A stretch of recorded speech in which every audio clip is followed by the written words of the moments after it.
have a plan for the people and for the country. ইনশাআল্লাহ আমরা সেই plan বাস্তবায়ন করব। রব্বুল আলামিনের দরবারে হাজারো লক্ষ কোটি শুকরিয়া জানাতে চাই। রব্বুল আলামিনের অশেষ রহমতে আজ আমি আমার প্রিয় মাতৃভূমিতে ফিরে আসতে পেরেছি আপনাদের দোয়ায়। আপনাদের মাঝে প্রিয় ভাই বোনেরা, আমাদের এই প্রিয় মাতৃভূমি 1971 সালে লাখো শহীদের রক্তের বিনিময়ে অর্জিত হয়েছিল। ঠিক একইভাবে 75-এ আবার 7ই নভেম্বর আধিপত্যবাদীদের হাত থেকে রক্ষার জন্য সেদিন সিপাহী জনতার বিপ্লবের মাধ্যমে আধিপত্যবাদের হাত থেকে দেশকে রক্ষা করা হয়েছিল।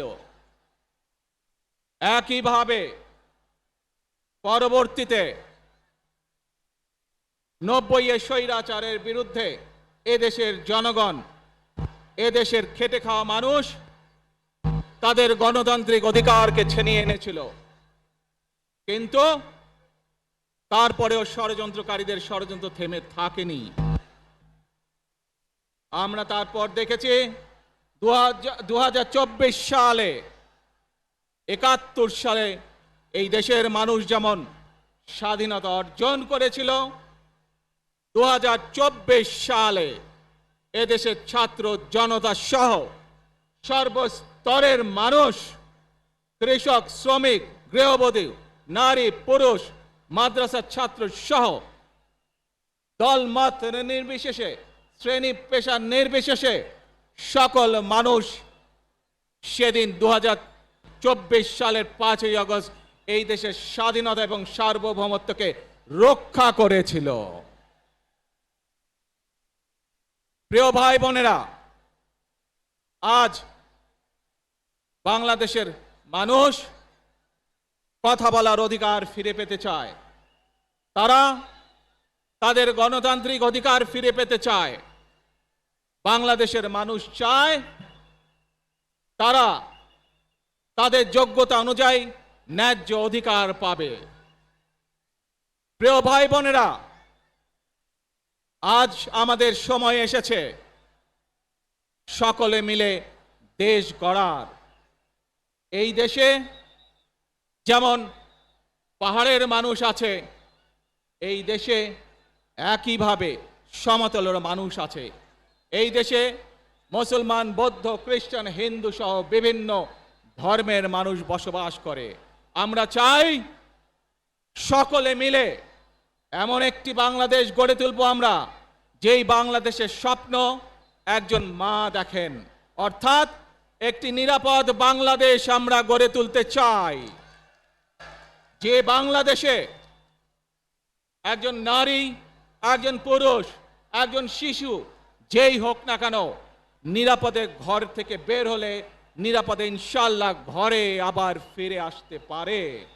এই দেশের জনসংখ্যার অর্ধেক নারী, 4 কোটিরও বেশি তরুণ প্রজন্মের সদস্য, 5 কোটির মতন শিশু,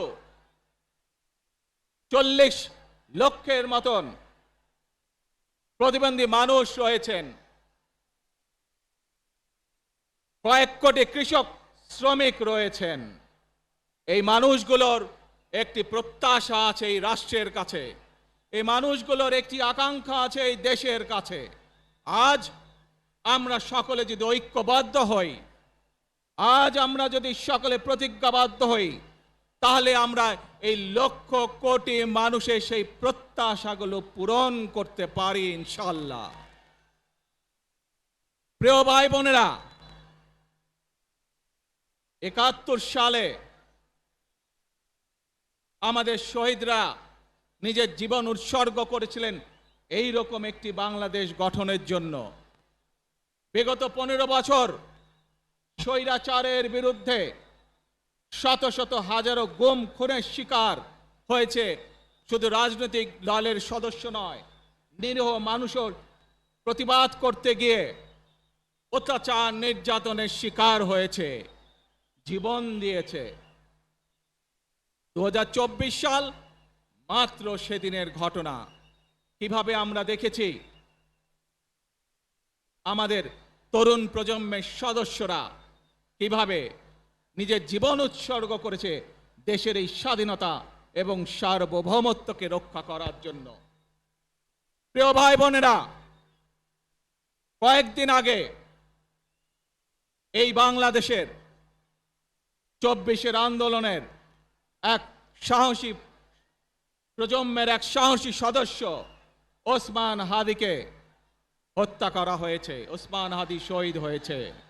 প্রিয় ভাই বোনেরা, ওসমান হাদি চেয়েছিল এই দেশের মানুষের জন্য গণতন্ত্র প্রতিষ্ঠিত হোক, এই দেশের মানুষের গণতান্ত্রিক অধিকার প্রতিষ্ঠিত হোক, এই দেশের মানুষ তাদের গণতান্ত্রিক এবং অর্থনৈতিক অধিকার ফিরে পাক। আজ 24-এর আন্দোলনে যারা শহীদ হয়েছেন, ওসমান হাদি সহ 71-এ যারা শহীদ হয়েছেন, বিগত স্বৈরাচারের সময় বিভিন্নভাবে খুন গুমের শিকার হয়েছেন, এই মানুষগুলোর রক্তের ঋণ যদি শোধ করতে হয়, আসুন আমরা আমাদের সেই প্রত্যাশিত বাংলাদেশ গড়ে তুলব, যেখানে আমরা সকলে মিলে কাজ করব, যেখানে আমরা সকলে মিলে আমাদের প্রত্যাশিত বাংলাদেশকে গড়ে তুলব। প্রিয় ভাই বোনেরা, বিভিন্ন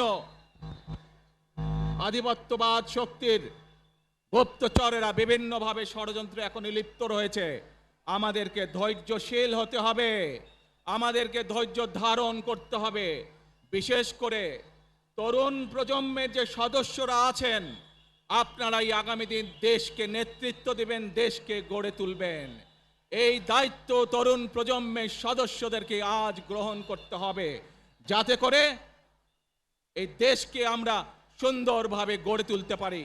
শক্ত ভিত্তির উপরে গণতান্ত্রিক ভিত্তি, শক্তিশালী অর্থনৈতিক ভিত্তির উপরে যাতে এই দেশকে আমরা গড়ে তুলতে পারি। প্রিয় ভাই বোনেরা, আমার সাথে আজকে মঞ্চে এখানে বহু জাতীয় নেতৃবৃন্দ বসে আছেন। আসুন আজকে আমরা দুহাত তুলে আল্লাহর দরবারে দোয়া করি, আল্লাহর রহমত আমরা চাই। যে সকল জাতীয় নেতৃবৃন্দ এই মঞ্চে আছেন, মঞ্চের বাইরে যে সকল জাতীয় আরো নেতৃবৃন্দ আছেন, আমরা সকলে মিলে এই দেশকে নেতৃত্ব দিয়ে আমাদের বাংলাদেশের জনগণের প্রত্যাশিত সেই বাংলাদেশকে আমরা গড়ে তুলতে চাই। আমাদেরকে যে কোনো মূল্যে আমাদেরকে এই দেশের শান্তি শৃঙ্খলা রক্ষা করতে হবে। যে কোনো উস্কানির মুখে আমাদেরকে ধীর শান্ত থাকতে হবে। প্রিয় ভাই বোনেরা, আমরা দেশের শান্তি চাই, আমরা দেশের শান্তি চাই, আমরা দেশের শান্তি চাই। প্রিয় ভাই বোনেরা, মার্টিন লুথার কিং নাম শুনেছেন না আপনারা? নাম শুনেছেন তো আপনারা? মার্টিন লুথার কিং, তার একটি বিখ্যাত ডায়লগ আছে, আই হ্যাভ এ ড্রিম। আজ এই বাংলাদেশের মাটিতে দাঁড়িয়ে আপনাদের সকলের সামনে আমি বলতে চাই, বাংলাদেশ জাতীয়তাবাদী দলের একজন সদস্য হিসাবে আপনাদের সামনে আমি বলতে চাই, I have a plan for the people of my country, for my country. আজ এই পরিকল্পনা দেশের মানুষের স্বার্থে, দেশের উন্নয়নের জন্য, দেশের মানুষের ভাগ্যের পরিবর্তনের জন্য যদি সেই প্ল্যান, সেই কার্যক্রম, সেই পরিকল্পনাকে বাস্তবায়ন করতে হয়, প্রিয় ভাই বোনেরা, এই জনসমুদ্রে যত মানুষ উপস্থিত আছেন, এই সারা বাংলাদেশে গণতন্ত্রের শক্তি যত মানুষ উপস্থিত আছেন, প্রত্যেকটি মানুষের সহযোগিতা আমার লাগবে। প্রত্যেকটি মানুষের সহযোগিতা আমাদের লাগবে। আপনারা যদি আমাদের পাশে থাকেন, আপনারা যদি আমাদেরকে সহযোগিতা করেন, ইনশাআল্লাহ আমরা আই হ্যাভ এ প্ল্যান বাস্তবায়ন করতে সক্ষম হব। আসুন আমরা আল্লাহ রাব্বুল আলামিনের দরবারে হাত তুলে প্রার্থনা করি আমরা যেন হে রব্বুল আলামিন, হে একমাত্র মালিক, হে একমাত্র পরওয়ারদিগার, হে একমাত্র রহমত দানকারী, হে একমাত্র সাহায্যকারী, আজ আপনি যদি আমাদেরকে রহমত দেন তাহলে আমরা এই দেশের মানুষ কঠোর পরিশ্রম করার মাধ্যমে আমাদের প্রত্যাশিত বাংলাদেশকে গড়ে তুলতে পারবো। আজ যদি আল্লাহর রহমত এই দেশ এবং এই দেশের মানুষের পক্ষে থাকে, আল্লাহর সাহায্য, আল্লাহর দয়া এই দেশের মানুষের উপরে, এই দেশের উপরে থাকে, ইনশাআল্লাহ আমরা আমাদের প্রত্যাশিত বাংলাদেশ গড়ে তুলতে সক্ষম হব।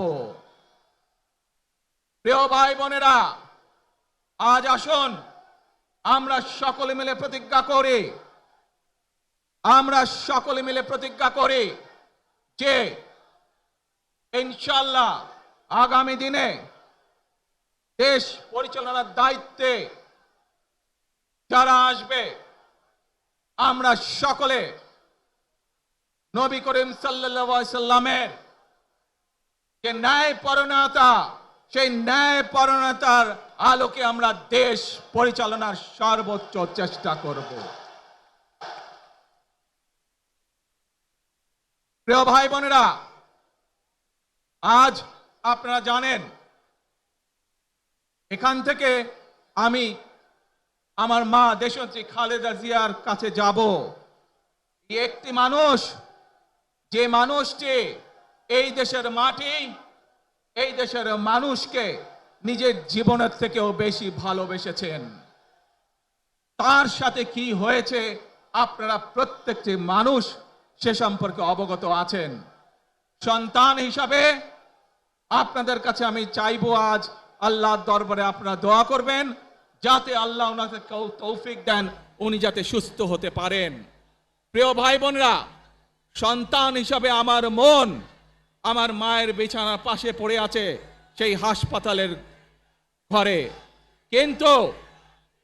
কিন্তু সেই মানুষটি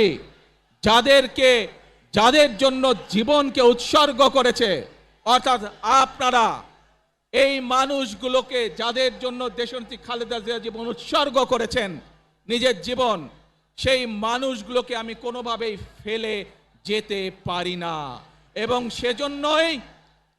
সেজন্যই আজ হাসপাতালে যাবার আগে আপনাদের প্রতি সহ টেলিভিশনগুলোর মাধ্যমে যারা সমগ্র বাংলাদেশে আমাকে দেখছেন, আপনাদের সকলের কাছে কৃতজ্ঞতা প্রকাশ করার জন্য আজ আমি এখানে দাঁড়িয়েছি আপনাদের সামনে। প্রিয় ভাই বোনেরা, আসুন আমাদেরকে আজকে নিশ্চিত করতে হবে আমরা যে ধর্মের মানুষ হই, আমরা যে শ্রেণীর মানুষ হই, আমরা যে দলেরই রাজনৈতিক দলের সদস্য হই অথবা একজন নির্দলীয় ব্যক্তি হই, আমাদেরকে নিশ্চিত করতে হবে যে কোনো মূল্যে আমরা আমাদের এই দেশের শান্তি শৃঙ্খলাকে ধরে রাখতে হবে। যে কোনো মূল্যে যে কোনো বিশৃঙ্খলাকে পরিত্যাগ করতে হবে। যে কোনো মূল্যে আমাদেরকে নিশ্চিত করতে হবে যাতে মানুষ নিরাপদ থাকতে পারে। শিশু হোক, নারী হোক, পুরুষ হোক, যে কোনো বয়স, যে কোনো শ্রেণী, যে কোনো পেশা, যে কোনো ধর্মের মানুষ যেন নিরাপদ থাকে, এই হোক আমাদের চাওয়া আজকে। প্রিয় ভাই বোনেরা, আসুন প্রিয় ভাই বোনেরা, সবাই মিলে আজ আমরা প্রতিজ্ঞাবদ্ধ হই, সবাই মিলে করব কাজ। জোরে আরো, সবাই মিলে করব কাজ, করব আমাদের বাংলাদেশ। ইনশাআল্লাহ আপনাদের সকলের কাছে দোয়া আছে, আবারও সকলকে যে কোনো মূল্যে দেশে শান্তি শৃঙ্খলা রক্ষার আহ্বান জানিয়ে যে কোনো বিশৃঙ্খলাকে পরিহার করে ধৈর্যের সাথে মোকাবেলা করার আহ্বান জানিয়ে আমার বক্তব্য শেষ করছি। আবারও আপনাদের কাছে কৃতজ্ঞতা প্রকাশ করছি। আজকে আমাকে এইভাবে বরণ করে নেওয়ার জন্য। আল্লাহ হাফেজ। বাংলাদেশ জিন্দাবাদ, বাংলাদেশ জাতীয়তাবাদী দল জিন্দাবাদ। আসসালামু আলাইকুম। শিয়া বাটার ও ভিটামিন ই সমৃদ্ধ লিলি বিউটি সোপ, তারুণ্যময় উজ্জ্বল ত্বকের জন্য। Remark,